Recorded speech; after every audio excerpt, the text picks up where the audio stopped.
Hello, class. I hope you guys are doing great. This week we are going to be talking about understanding sexual violence. And so, some of the things to keep in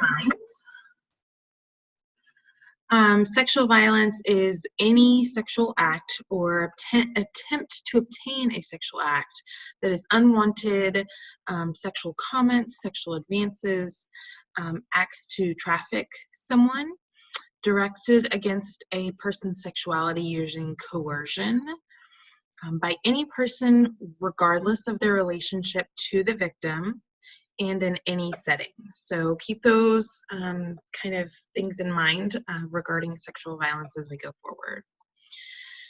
Coercion includes physical force or threat of force, psychological intimidation, blackmail, or other threats. Again, think of these things in the sense of sexual violence and using sexual force or threats of sexual acts against them. Consent. So consent is mutual agreement for specific sexual activities. So this is something very specific that you are consenting to. An ongoing verbal interaction about it, respect for partners' agreement or disagreement to engage in activity. So this is a really great video on YouTube that is kind of an open mic night where a guy does some poetry, and so it's really powerful. I've also posted this video on my YouTube channel for you guys. So a victim is unable to give consent if they are drugged, asleep, drunk, or mentally incapable of understanding the situation. So those 4 things have to not be in place in order for someone to be able to give consent. A lot of times we see drugs and alcohol involved regarding consent. So sexual intercourse while under the influence of alcohol may be considered rape because oftentimes judgment is impaired and the ability to resist is taken away. This is a really great, again, YouTube video called T Consent, and it compares sex and consent and tea and consent. And so again, it's on the YouTube channel that I've posted, and I will post this PowerPoint presentation online for you as well, so you can have the actual link.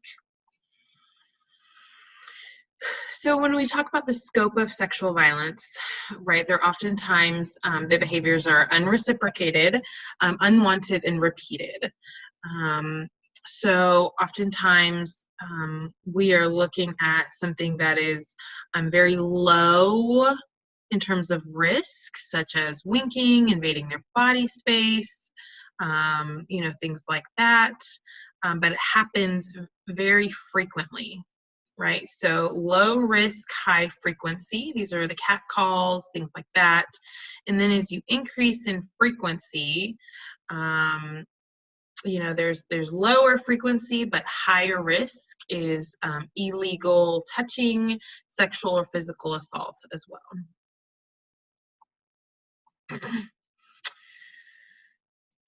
So there's a couple of different things to know about the term rape.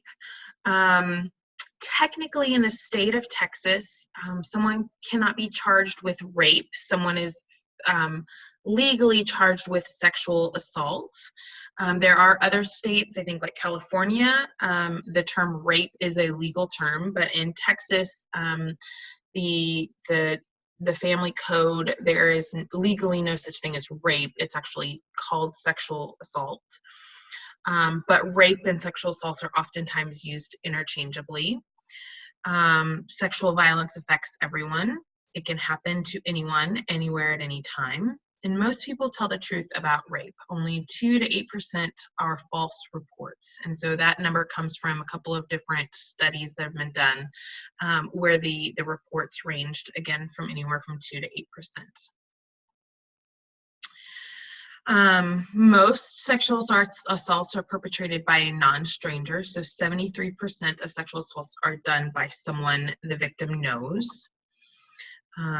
Most men don't rape, but the few that do commit multiple rapes as well as other assaults. Majority of perpetrators remain undetected in our community, so they are not caught. 1 out of 4 girls and 1 out of 6 boys will be a victim of sexual assault, usually by the time they turn 18. 50% of all sexual assault victims are between the ages of 12 and 24.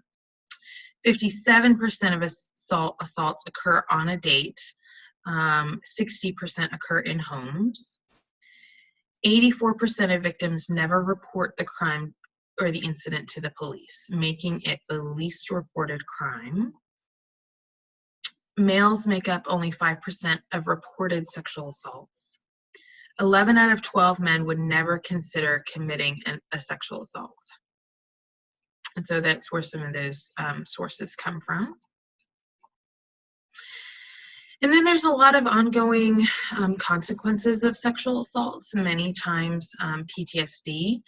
They may experience some PTSD symptoms, but also other things like suicide ideology, interference with school and job, relationships crumble, helplessness. They may turn to drug and alcohol abuse as a form of coping, shock, disbelief, guilt, a lot of shame and humiliation, depression, nightmares, insomnia.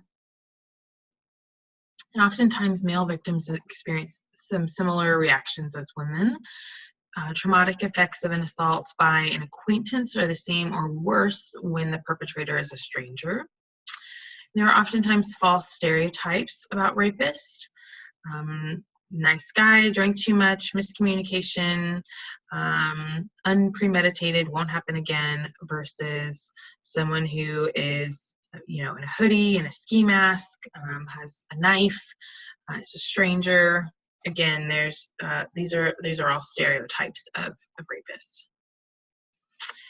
Here's another TED Talk. Again, I've linked this in my YouTube channel, so take a look at that. It's a very good TED Talk by Tony Porter. And here are some resources for you about different agencies that help women with who are survivors of sexual assault, and different places where there are resources for people. So I hope you guys have a great week, and I look forward to reading your discussion boards this week. Thank you so much.